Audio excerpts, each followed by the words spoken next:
Hi everyone. Today I'm going to give you some exam tips before starting with your business revision for AS and A2. Reason being that I thought it is important for you to have a basic idea on how to organize yourself during the revision time before actually starting to revise. Um, so before I start with my revision, here I bring to you top 10 tips that I feel are important during revision time, which you should take in consideration. Okay, so my first tip for you guys is that you should give yourself enough time to study. So what I mean by that is you don't need to cram everything in the last moment. And there are certain exams that might need a bit more time and focus than other exams. Okay, so you need to plan that out. You can't just cram it all in the last moment, or give one day to study for one exam. That's just not possible. Although it seems possible, it's just not, because all you're gonna do is just put a lot of pressure and burden on yourself. So plan your time and make sure that you're giving sufficient time to each exam, and that you're being fair with each exam, okay, when you're planning it out. The second tip I'd like to give you guys is to organize your study space. Make sure that you know exactly where you're studying, whether that's your room or that's another separate study room, or whether that's in the hall, wherever it may be. There are different places for different people which seem comfortable. So I would, leave that up to you guys to decide where you want to study in your house, or whether you want to study in the public library. It all depends on you, but just make sure that you know exactly where you're studying. They're not different places, okay? Make sure you have one place where you can, direct towards, and know that place is always ready for you to sit there and study, okay? It's not occupied by other people. Um, some people like their study space being cluttered with things. Other people like it really really clean, and they want a lot of space to spread out their textbooks and study. Other people like some background music. Some people do like to completely get rid of some kind of distractions like TV or even their laptop sometimes. That's all up to you guys. You decide that, but make sure you organize it the way you want, not the way your friend organizes it or the way your parents want to organize it. Okay, you should be comfortable with it. If you, for some reason, you've got like a TV next to your study space, like in your room or something, and you want to study in your room because you feel that's the quietest place you can study, then I would suggest you could maybe like switch off your TV and give the remote control to your parents or someone who that won't give it to you. You can even take the plug out, do something about it, and make sure you are comfortable where you sit and where you're gonna sit and study. Okay. Um, the third advice I'd give you is to use flowcharts and diagrams. They might not seem useful for some people, but they are very, very useful. And trust me with that, because I am not an easy learner. I take time to learn, and flowcharts and diagrams have been of great help to me. So trust me with this one, okay? This really, really helps to guide you and just make you learn things in an easier way, because you can actually literally summarize an entire chapter of a book into a diagram, into a mind map, into a flowchart. Because these flowcharts and diagrams and mind maps, all they do is they have the key words of every chapter or every section in a chapter, and they help you um, remember the key points, and they help you guide through the chapter. Okay, so obviously you cannot put all the details in a flowchart or diagram, but they definitely help stand out what the key points are in every chapter. And it's great because you can have all one chapter in one page in your hand. You can print it out, you can take it wherever you want. You don't need to take a book with you. Just use these flowcharts and diagrams. You can even make mind maps online. So if people don't like writing or don't like making flowcharts because they're not good at art and stuff, and they just hate drawing boxes and stuff, then use online mind mapping, online flowcharts. There are lots of ways you can make flowcharts. So stop giving us excuses of you know why you can't make flowcharts, but just try use them. I would definitely recommend them. um Fourth advice I'd give you is to practice on old exams. Many people have complaints of the exams being tough compared to the class exercises that they do, and I was one of them. I was one of the students that always used to come up with this complaint that in class I understand everything and I'm good at doing class exercises, but then when the exam comes, it's just completely different. The best way to overcome this problem is not to criticize or complain. It's just basically to practice on all exams you've given, on past papers that have been released in the past years for other students who've sat the exam. I think this is the best way to prepare for an exam. Definitely one of my top tips, because that way you know the kind of trend of the questions that have been coming up in the past few years. And not only that, but you can actually, while you practice on these old exams, you can actually get to know what you're good at and what you're bad at. You can actually start figuring out on what part of the exam is it that you get most stuck on and what part needs to be practiced a bit more. Let's say, for example, a maths exam. Sorry. Let's say you're really, really good at, you know, fractions, calculations, and stuff, but when it comes to Venn diagrams, you just don't know where to go, and that happens to you in every single past paper that you've done. So now you know you need to practice on Venn diagrams rather than practicing on, probability and fraction stuff. Just, I think that past papers, practicing on them, just makes you realize what you're good at and what you're bad at and what you need more practice on. It's a perfect way to evaluate how you're going on. The next tip I'd give you, the fifth tip that I'd give you, is to explain your answers to others. Sometimes just people just like to close themselves up in their rooms and just try and talk to themselves, or explain situations to themselves. And you just get confused whether your answer makes sense at the end of the day or not. Why don't you talk to someone about it? Why don't you explain your answer to others? Maybe your family members, your parents, your elder brother or sister, your younger brother or sister.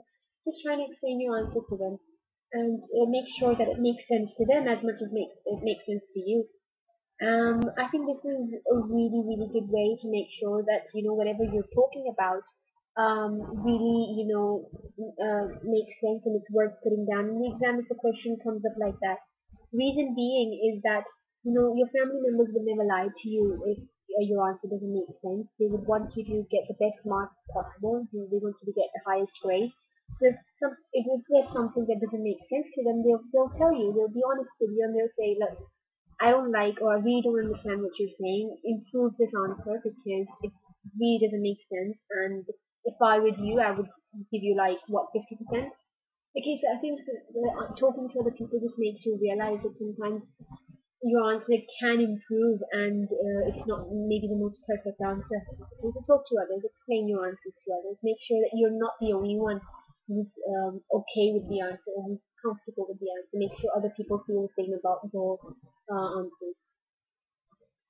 Okay, sixth tip that I'd give you is to organize study groups with friends. No matter how much you feel that your friends don't study as much as you do, or no matter how much you feel that if you stay with your friends during study time, all you end up doing is gossiping, just trust me, properly organize this meeting and you would not end up gossiping, you would actually end up studying, and in fact, you will actually end up learning more than what you would have learned if you would have sat in your home alone in your room and tried to study it by yourself.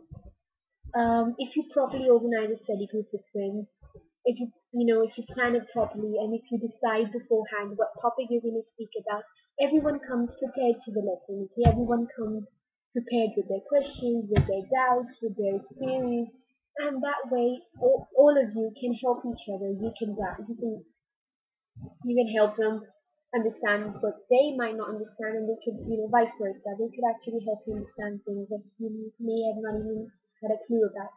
Okay, because everyone has a different way to study. Maybe you are a particular person who starts studying from the basics, and your friend is someone who starts studying, from the most complicated stuff, and they miss out the basics. So when it comes to a study group, and you guys, plan something together and you get together, you might realize that maybe there's something that your friend might have missed out. You can help them with them, and they can help you. Okay, so study groups with friends, do workouts if you organize them and you plan them correctly, okay? So make sure you know what you're going to talk about and make sure everyone comes prepared before the meeting and knows what what the topic is going to be about, and that way you will avoid gossiping, and you would dedicate a particular time, a particular amount of time on the subject, and you would actually end up learning a lot, okay? And your doubts would be cleared up to 90%, I'd say. Okay, next tip is to take regular breaks. Many people avoid this tip; they just go against this tip. I was one of them. I was told to study 25 minutes and then to take a 5-minute break. I am not that kind of person who takes a 5-minute break every half an hour. I used to feel that I'm better at studying for long hours continuously rather than taking frequent breaks. However, I realized after some time that I do take breaks without knowing, okay, without realizing. I actually do end up taking breaks, but maybe not every half an hour, but I end up taking breaks within that 4 hour long period that I've studied continuously. Maybe I've, taken 5 minutes to stretch and listen to music, to go to the bathroom, to the washroom, and you end up taking breaks without realizing, okay? And I was that kind of person. So breaks are actually something important. Some people do it without realizing. Some people plan the breaks. Breaks are important because it helps you get distracted for a while from what you're studying, and then when you come back to it after 5 minutes, you feel fresh. Okay, you feel ready to inhale and to absorb everything that you were studying a while ago. Because if you start studying continuously without a break, although you might understand whatever is on the paper, you might not be able to remember it because it's just not possible for you to absorb so much stuff without taking a break. Okay, so no matter how much you ignore this advice, please do follow it because it really works out. Okay, you need a break, even if it's a 3-minute break, to listen to music so that when you get back to your work, you feel a bit more excited about absorbing everything rather than tired of studying the same thing during an hour. Okay. Now, the next tip is to snack on brain food. What I mean by brain food is not eating junk food. That's the basic definition I can give you. Please avoid eating junk food during your exam time and even during your revision times, because all that does is it just worsens not only your digestive system, but it also is not really good for your brain to function in order to understand and in order to memorize and remember things for the exam. Okay.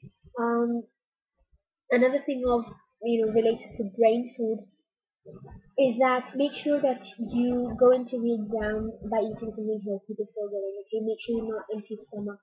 You're not on an empty stomach, because all that will do is you will end up feeling hungry in the exam, and your concentration will move towards your hunger and your stomach making noises rather than on the exam, and that would just worsen things, because you would just stop concentrating on the exam and your focus would be on eating something, and you won't be able to do that in the middle of the exam, which can actually um, bring down your concentration levels and actually make your performance level go down during the exam, and that's definitely not something that you would want to experience. So make sure you snack on something before entering in the exam. Obviously, don't go in the exam really full. Make sure you're okay with the amount that you've eaten, because if you go really full, you'll end up feeling sleepy in the exam. Okay. So snack on something that is healthy, maybe like an apple or something, a salad even, or a proper food, a proper lunch, but something that does not fill you up completely, and something that's healthy, not junk food. Okay. Um, Ninth tip, plan your exam day. Make sure you know what you're going to do on the day of your exam. Make sure you've got all the things ready. So, what I mean by that is, if you know that your exam is at 9 o'clock in the morning and you leave at 8 from home, then keep all the things ready. Make sure you've got your pens out, your pencil, your protractor, ruler, rubber, compass, every single thing. Make sure you've got everything ready. Don't just try to find things in the last moment, because I'm sure you'll end up forgetting something and you'll regret that later in the exam because you won't be able to do anything. Okay? and your calculator, of course, I forgot that. Make sure you've got everything ready. You've got it planned beforehand what you're going to do on the day of your exam. This will help you concentrate on your um, study, and also make sure that you're not getting worried about last moment things. So you can study um, in your revision time. You know everything's ready for your exam. You don't need to worry about anything, and you can focus more on your studies. Some people like studying on the last moment. Some people like to go through their notes before leaving their home, um, before sitting in an exam. So those people who are who like to go through their notes before entering an exam, especially for you people, make sure you've got everything planned. Make sure you are not going to leave things for the last moment. Okay. So make sure you know that. Last and again, a very important tip I'd like to give you is to drink plenty of water. Reason being is that water is going to be very good for your health. It helps your brain function. It helps the digestive system in general, and it removes toxins from your body, and just is overall really good for your body. Some people hate drinking water, and I don't know why. I used to be one of those people who used to avoid drinking water. I used to prefer drinking juices or soft drinks or something. I just felt they were more tasty than water. And when now that I think about it, I just feel I was stupid enough to think, to have that kind of point of view for water, because water is essential for you. No matter how many soft drinks or juices you drink, the thing that could actually, burn your thirst down is water. So make sure you intake that a lot, at least 1 to 2 liters a day. If you're someone who does not drink water at all, start with half a liter, a day with those half-liter bottles. Make sure you finish them throughout the day, and then switch to 1 liter bottles and stuff. Um, make sure you do drink water, please. A lot of people have digestive problems during the exams. They start eating too much, and then they don't drink water, and then they have problems going to the toilet. And then they get nervous. It just worries them that they're eating and they're putting on weight, but then there's no way that they're going to the bathroom and extracting all that. So that's one of the reasons for that, is because you're not intaking water, and that actually helps your brain not function properly, which is one of the reasons that people start getting nervous during the exam. So I wouldn't like to go much in detail on how people have problems with their digestive system, but in general, all that I would like to recommend you guys is to drink plenty of water so that your brain can function properly and your digestive system is clear. It's functioning properly, and the toxins in your body are getting removed. All that just helps you maintain a healthy life and a healthy body and a healthy brain. So these were the top 10 tips that I felt were important to share with you guys before starting with my revision. Hopefully this will bring up some help before I start with my revision. And these exam tips, are obviously for any subject that you're going to study, and they're all in general, as I've told you, organizing a study space, that's all got to do with every subject, not in general business. So make sure you follow these tips, or at least some of these tips, and hopefully they'll help you